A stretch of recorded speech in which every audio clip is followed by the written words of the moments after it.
episode 4. We're doing a full dinner tonight. We're making flank steak with a dry rub and roasted potatoes with some herbs that I'll be put in the oven.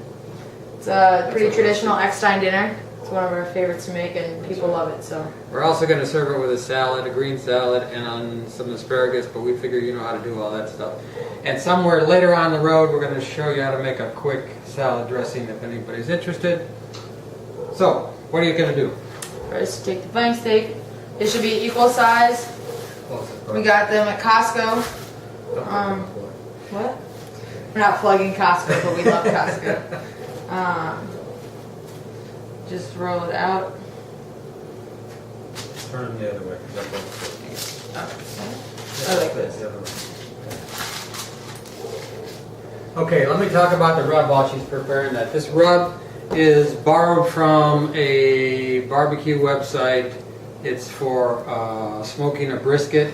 It's kind of spicy. It's got lots of different spices in it, like cumin, red pepper, black pepper. It's got lots of black pepper, salt, garlic powder, onion powder. What else is in there? Probably coriander and a few other things, and that'll be included on the website wherever that Lil's doing recipes. LMCP2014.tumblr.com. Okay, so you can see she's applying this liberally, but we don't want it on too thick.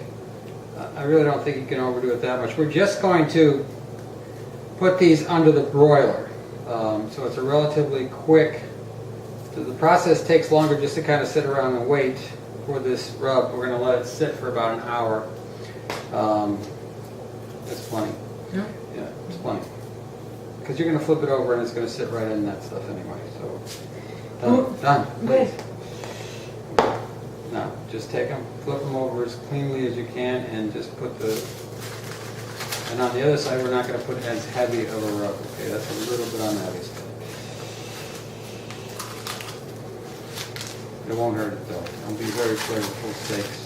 These steaks shrink up. We are having for dinner tonight 7 the guests. 3 of us, yeah, and 4 others. So we have almost 4 pounds of meat here, 375 I think. And we should be able to have leftovers. Unless people are really hungry, I think we'll have some leftover. That's it. Done. Okay. So that just sits at room temperature. You really want to not put the meat in the oven when it's cold. It takes longer to cook. It doesn't cook as well. The center will be cold when it's done. And we're done. We'll talk more. And we're back. We have a almost full bowl of potatoes. I'm gonna bring it over here. I don't know if you can see. Yeah, you can see it. What we did was just quartered the potatoes. Or cut them. If they were bigger, we sixth them or something. We want them to be as close to the same size as possible so they bake evenly. If some are smaller and some are bigger, you'll just get a softer potato, less crunchy, or you'll get a crunchier potato, less soft in the middle. And you know, some people like potatoes differently, so it's not a problem. So what we're going to do with these, we are going to liberally, this is again olive oil, just douse them with some olive oil. That's probably maybe even up to a half a cup. Maybe a third of a cup of olive oil for this amount of potatoes, which is somewhere in the neighborhood of, I would say, 4 pounds of just Yukon Golds. That was black pepper, again liberally applied. Here's a large pinch of salt. There's a smaller pinch. And there's an extra pinch. Okay. And then an ingredient that makes your kitchen smell wonderful and also makes the potatoes smell wonderful. This is homemade, kind of an herb de Provence. Basically what it is last summer at the farmers markets, I would buy fresh herbs, bring them home and dry them, and I've been using them through the winter. What kind of herbs? And the herbs are like thyme, summer savory, oregano, sage, rosemary. What else is in there? If you want a great recipe, Jacques Pepin has a recipe in one of his cookbooks. You go online and just do a search for herbs de Provence. I'm sure that you're going to get different mixes. You can use any fresh herb or dried herbs you want. You can use, a lot of people use fresh rosemary just by itself, or they use thyme. I don't tend to have that many fresh herbs around the house that often, and I can use this all through the winter, and I don't have to worry about having it. It has a wonderful aroma, and as it roasts, the potatoes roast, it fills your kitchen with that summery smell, at least to my mind.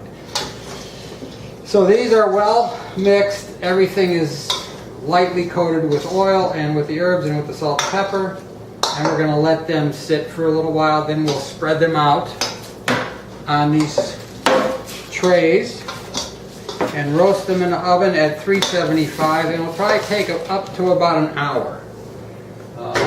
You want to keep an eye on them. You want to roast them to the brownness level that you like. I like them quite browned around the edges so they have a little crunch to them, and they're almost like a French fry. That's why my wife loves them so much, because she's a French fry fanatic.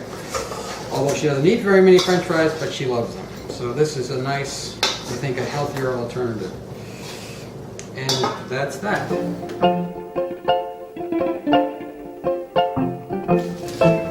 Okay, we're back.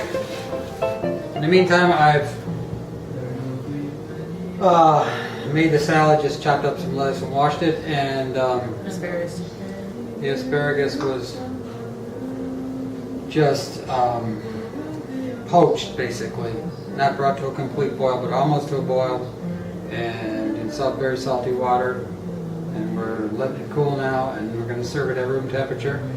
These are our potatoes, which we've been just waiting on, basically. There was no reason, there's no reason why you'd ever have to wait for this. You could do what we did and just put them right on the pan and right in the oven. But kind of evenly distribute them on the pan.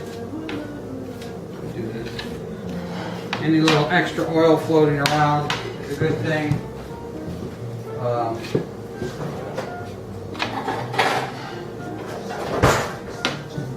Same with the herbs and the pepper and the salt. So I don't want to leave any of that laying around here in the bowl. You could use a pair of tongs to do this. You don't want to get your hands gooped. And Lillian's doing a better job than I am. We might have to transfer some of those over. Sorry for getting in the way here.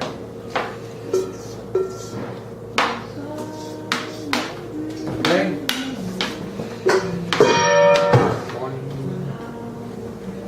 And we're just, like I said, put these in a 375 degree oven. It takes about an hour. You really don't have to touch them. If you look and you see you've got a little unevenness going on in the cooking, you might want to flip them end to end, or move the pans. I'm going to put 2 pans in this oven on the same shelf. It's a big oven.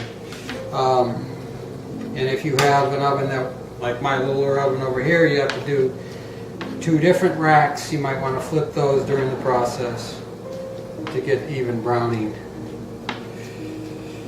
But basically what we're looking for is a cooked potato that's nicely browned and tastes delicious. And that's what we'll end up with in our experience here. Okay, Lo?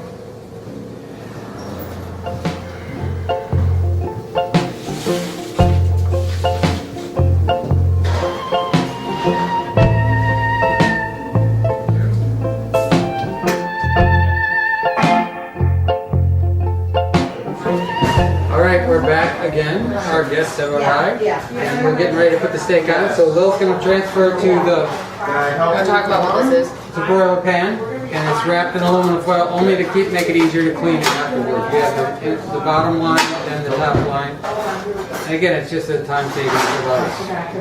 Okay, so you're going to transfer these to there.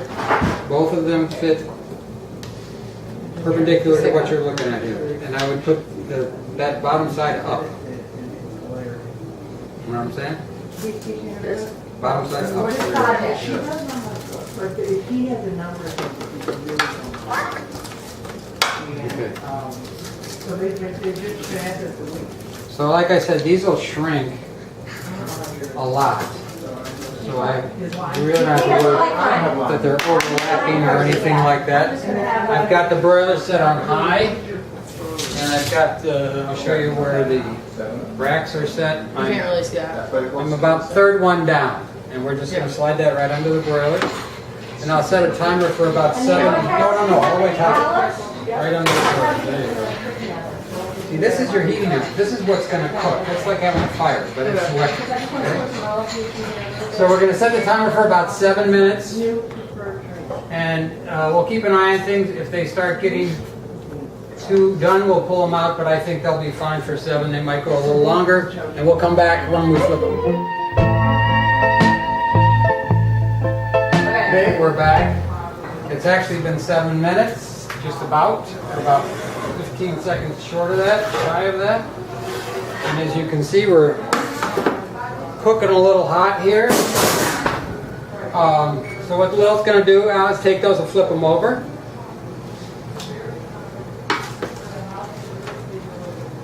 Heavy. Okay.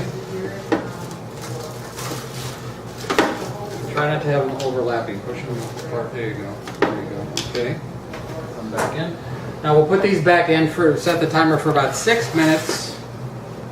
And keep a close eye on them. This side should be part of what was kind of well done on that last side was the rub, which was a little thick on that side, so it wouldn't have burned otherwise. Okay, we'll be back.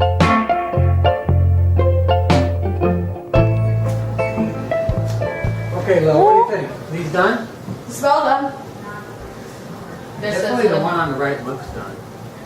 Okay, are you ready? Okay. Are we on? Yeah, it's on. Oh, okay, so Lil agrees, I agree, they're done. We want to pull them out of there, and there's nothing to do at this point. We're just going to let them sit for 10 minutes under a piece of loosely laid upon them aluminum foil so they can finish cooking. Whoops, don't really need that much, but... Okay, just loosely tendered. It just keeps a little bit of the heat in. Okay. So that sits for 10 minutes, and How then many we'll... minutes do we want? The potatoes. Okay, we'll be ready when this is ready. Okay. Section City. Oh, Section City. We are back, They can't see you now. and you can't see me now, but I'm talking to you. I'm going to take this hot plate out of the oven. It's just been sitting in a warm oven. Bill's going to take the potatoes out of the oven. There you go. And start putting them in a bowl. They're ready. You can get a great look at how beautiful they are. And I'm just going to start slicing some meat here. Golden brown, nice and crispy. You can set those right down. Now it's important when you slice flank steak, there's a grain in flank steak. And usually you can see a pointed end or a flat cut end. But the grain of the meat runs this way, and you want to cut across the grain, otherwise it'll be tougher. The other thing with flank steak is, you notice how pink this is? You never want to cook flank steak anything but medium, rare, or less, because if you cook it well, it'll be shoe leather. But see how lovely that is? That is nice and juicy. It's been sitting for 10 minutes.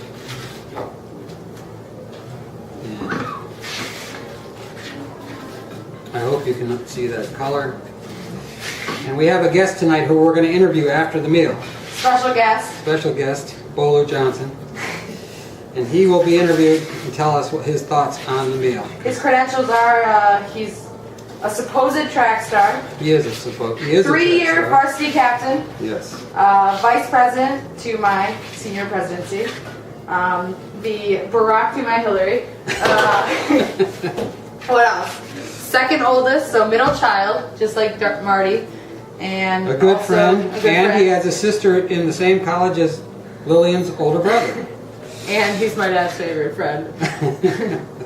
And I think. Well, we've been supporting him because he's a fan of my cooking. So, And sure, everybody turn it off. yeah. We'll show that interview later on tonight.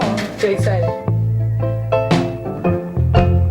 Something gets it. Okay, so, yeah, this is our friend Bolu Johnson, who came for dinner tonight, one of a couple of guests who are here. And Bolu has eaten all of these foods before at our house, and he's a fan, so he's biased, of course, but I just want his opinion of the meat, Okay. the potatoes. Did you have some bread? I did have some bread. This is the bread we made yesterday, salad, and asparagus. So what do you think? Okay, well, this is my first time eating the potatoes, so I don't have a biased opinion on it. But as usual, Marty did a very good job, as did Lillian. Sorry. Yeah, you also cooked this. I want to say not too sweet, not too spicy. It was just a nice touch, a nice mix of all different flavors. Nice and soft, but crisp on the edges, which is always good, no matter what you're cooking. So, if we're rating this on a 10-point scale, I give it an 11. The steak. I'm in love with the steak. I would marry the steak. It's probably one of my favorite dishes. It was amazing tonight. You guys missed out, surely. Well cooked. This is the first time I put the little sauce on it. So that was definitely a good touch, which I will continue to do from now on. On a 10-point scale, infinity. The bread, I've had the bread in many different varieties to this point. It was good today. A little bit more crisp than usual, but I feel like that was a good touch to go along with what else was present for dinner. So on a 10-point scale, 11.5. But overall, amazing. Little, but it's okay. We'll work it off. Okay.